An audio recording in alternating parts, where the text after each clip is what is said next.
ህይወት መናን እገልሻለሁ በማለት ታስፈራራታለች። መና ህይወትን ለማናገር ወደ ክፍሏ ስትሄድ ምክንያቱም ሳሎን ቁጭ ባለችበት ሰዓት ህይወት ስልክ እያወራች ሰምታታለች። ስለዚህ ህይወት አሁንም ከዛ ከተረገመ ሰውዬ ጋር እናት ማለት ነው በአባቴ ላይ አሁንም እየተጫወተችበት ነው። አባቴን እያገተው ሰው ጋር ስልክ እያወራች ነው። ስለዚህ ክፍሏ ሄጄ ማናገርና መጠየቅ እንዳለብኝ አሁን እየተሰማኝ ነው። ስለዚህ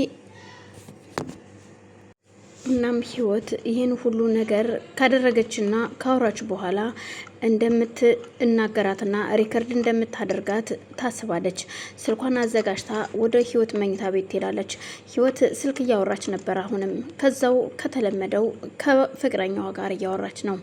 እናም መናም በሩን አንኳኩታ ማን ነው ግቡ ስትባል እንደ ማንኛውም ሰው ትገባለች።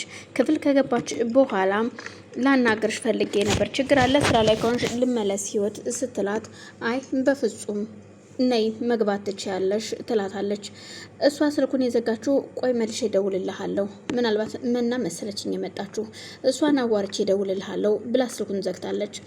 መናም ትገባና አልጋው አፋፍ ላይ ቁጭ ብላ እኔ ምልሽ ስልክ ስታወሪ ሰማው ልበል ህይወት የሚል ጥያቄ ስታቀርብላት አዎ ምን ነው እያወራው ነበረ። ምንድን ነው እሱ? ቅድም ሳሎን ስመጣ እንኳ አልነበርሽም። አዎ ሱቅ ወጥቼ ነበር በማለት ስትመልስላት እና ታዲያ ምን ጊዜ መጣሽ? አይ አሁን ነው የመጣሁት በማለት መናም ስትመልስላት ህይወትም በጣም ጥሩ፣ እኔ እኮ ማንም ቤት ውስጥ የለም ብዬ እኔም እኮ አሁን እኮ ልወጣ ነው፣ ደስ የሚለው ነገር ወዴት ነው የምትሄጂው የሚል ጥያቄ ስታቀርብ አንቺ ማን ስለሆንሽ ነው እኔን የምትጠይቂኝ? የትም ልሂድ የትም አያገባሽም፣ ህፃን ልጅ መስልሻለሁ ስታይኝ የሚል መልስ ስትመልስላት ህይወትም አይ እንደዛ ማለቴ ሳይሆን የምትሄጂበትን ማወቅ ከቻልኩ ብዬ ነው። አልገባኝም፣ ምን እያሰብሽ ነው መና በማለት ኮስተር ስላረኔ ምንም አላሰብኩም። እኔ ምልሽ ግን ህይወት ከዛ ሰውዬ ጋር አሁንም ታወሪያለሽ እንዴ? የትኛው ሰውዬ ነው ደግሞ? ማለትም አባቴን አግቶት የነበረው ያ ፍቅረኛሽ? ምን አገባሽ? ከማንስ ጋር ባወራና ባላወራ የሚያገባሽና የሚመለከትሽ ነገር አለ ወይ በማለት ስትቆጣት አይ የሚያገባኝ የለም፣ ግን እዚህ ጋር ይበቃል ብዬ አሰብኩኝ። ምክንያቱም አባቴ እንዲጎዳ አልፈልግም ህይወት፣ ከዚህ በኋላ የእስካሁኑ ይበቃል። አሁን ግን ዝም የምልበት ምንም አይነት ሞራል የለኝም።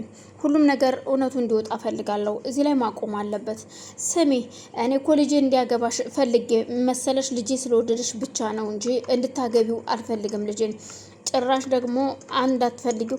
ስሚ እንደውም እኮ ካልሽ አሁን አባትሽ ሊፈታኝ ነው። ግን አባትሽ ፈታኝ ማለት ከዚህ ቤት እወጣለሁ ማለት አይደለም።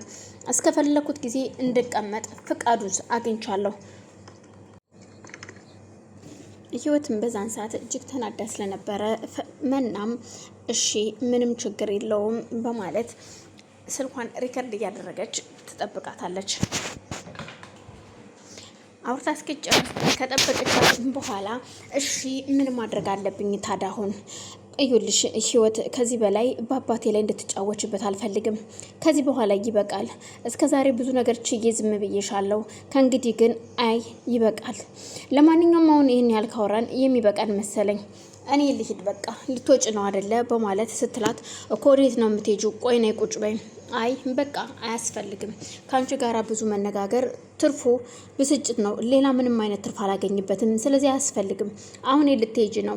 ወደ መኝታ ቤቴ ነው። የት እሄዳለሁ? ማንም የለም ታውቂያለሽ ቤት ውስጥ በማለት ስትናገራት እኮ ቁጭ በይ ስትል ትቆጣታለች። ታዴና የፈሪሃ አጎት ከሄዱበት ተመልሰዋል። ምክንያቱም ታዴና ሞት እያዞረው ስለነበረ ወደ ቤት መመለስ እንዳለበት አምኖ ወደ ቤት ተመልሰው ቁጭ ብለዋል። እኔ የምለው ግን ማንም የለም እንዴ?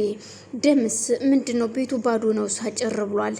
ግን የሆነ ድምፅ እየሰማው ነው ታዴ በማለት የምን አይነት ድምፅ? እስኪ ቆይ በማለት ሁለቱም ቁጭ ብለው አዎ የእውነትም ድምፅ እየሰማሁ ነው የማለት እባክህን እስኪ ወደኛ መኝታ ቤት ሂድ፣ ልጅ ምን ሆና ነው? የልጅ ድምጽ ነው የሚሰማኝ በማለት ታዴ ይናገራል።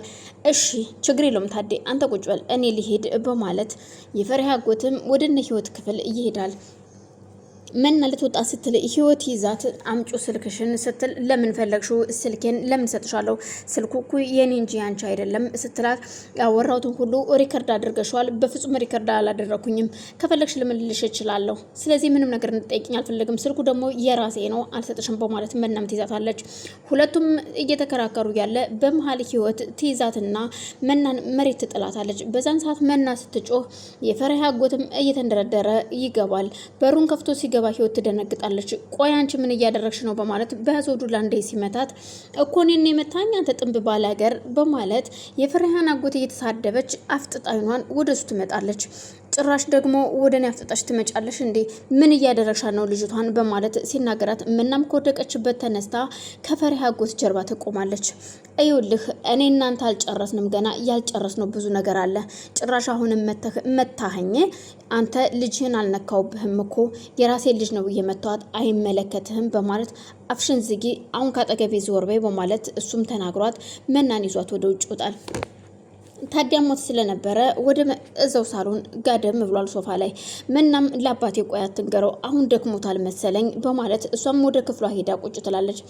ፈሪሃና አሮን እየተዝናኑ ነው። ፈሪሃ አሮንን ለምን እንደማይነግራት ያለውን ነገር ሁሉ ትጠይቀዋለች። ማሮንም እዩልሽ ፈሪሃ አንድ ነገር ልንገርሽ፣ እኔ ምንም አይነት የሚነገር ህይወት የለኝም። ህይወቴ ሁሉ ጨለማ ነው። ምክንያቱም ህይወት ወላጅ እናቴ ትሁን አሳዳጊ የማውቀው ነገር የለም። ልጅነቴን አላውቀውም። እንደዚህ አይነት ቦታ በጣም ስለምወድ እኮ ነው ይሄን ነገር የጠየኩ፣ ግን ይቅርታ ስትለው አዎ አንቺ ስለምትዝናኝበት አካባቢሽ የተወለድሽበትም እንደዚህ አይነት ቦታ ስለሆነ ነው። እኔ ደግሞ ልጆች ምሳቸውን ሊበሉ እርቧቸው ምሳኑ ብሉ ተብለው ቤተሰቦቻቸው ጠርቷቸው ወደ ቤት ሲሄዱ እኔ ደግሞ ምሳ የምበላው እዚህ መጥቼ ቁጭ ብዬ እነዚህን ዛፎችና ሳሮች በማየት ነበር በማለት ሲነግራት አልገባኝም፣ ምንድን ነው እሱ? አዎ ይኸውልሽ ህይወት አላቅም ብቻ ከህይወት ጋር ስለኖርኩኝ እናቴ ናት ልበልሽ። ከየት እንደመጣው አላቅም። ስለ አባቴ ልትነግረኝ ትችላለህ ወይ የሚል ጥያቄ ስታነሳ ስለ አባቴ ምንም ነገር ልነግርሽ አልችልም፣ ምክንያቱም አባቴን አላቀውም። ስለማላቀው ምን ብዬ እነግርሻለሁ የማላቀውን አባቴን። ህይወት በጣም ከባድ ናት፣ በጣም ከባድ ሴት ነች። እናቴ ስለሆነች እሷን ጉድና ገመና እደብቃለሁ ማለት አይደለም። ፈሪሃ አንድ ነገር እንድነግርሽ የምፈልገው አንቺም እስከዛሬ የኖርሽው እኔ እየተናገርኳት እያስፈራራኋት ነው። ምክንያቱም እኔ የደበቅኩባት ብዙ ሚስጥር አላት። ስለዚህ አንድ ነገር ካደረገችሽና የሆነ ነገር ካሰበች ለእኔ እንድትነግርኝ ይፈልጋለሁ። ህይወት ይህንን አታደርግም የምትዩ ነገር የለም። ህይወት እስከማጥፋት ድረስ እየደረሰች ሴት ነች። እኔ ብዙ የማውቃቸው ሚስጥር አሉ። እናም ዛሬ ታዴ ታመመ ቢባል ምን ይደንቃል? ምክንያቱም ሴትዮዋ እኮ ህይወት ነች። ለምን ምግብ እንዳሰጩ እና ውሃ እንዳሰጩ የምታደርግ ይመስልሻል? የሚል ጥያቄ ሲጠቃት አላቅም ባሌ ነው የምትለኝ እኮ ለዛ ነው። አየሽ ህይወት በጣም ከባድ ሴት ናት የምልሽ ለዛ ነው።